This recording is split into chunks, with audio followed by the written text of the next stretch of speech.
지난 2022년 한 해 산불로 사라진 우리나라 숲의 면적은 얼마나 되는지 알고 계신가요? 우리나라 서울 면적의 절반을 차지하는 약 24,800헥타르입니다.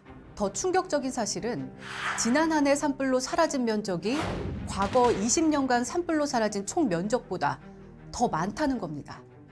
최근엔 기후변화의 영향으로 산불은 연중화, 대형화되면서 우리의 삶을 위협하는 재난이 되었습니다.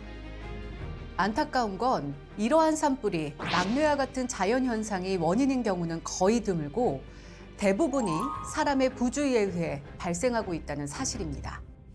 실제로 산불을 낸 가해자들은 어떤 처벌을 받았을까요?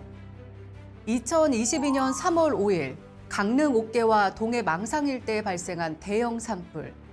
이 산불로 축구장 5,300개 면적의 산림이 훼손되고 주택 80여 채가 전소되는 등 총 394억 원의 재산 피해가 발생했는데요. 이 산불은 60대 이모 씨가 자택에서 홧김에 토치로 불을 질러 발생했습니다.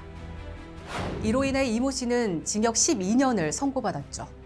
1994년부터 2011년까지 스트레스를 해소하기 위해 무려 96회나 울산 임야에 불을 저지른 김모 씨.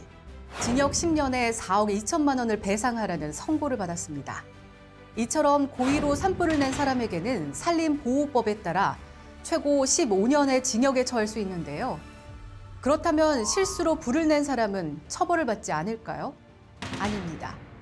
실수로 산불을 냈을 때도 3년 이하의 징역 또는 3천만 원 이하의 벌금이 부과되며 때에 따라서는 손해배상도 해야 합니다.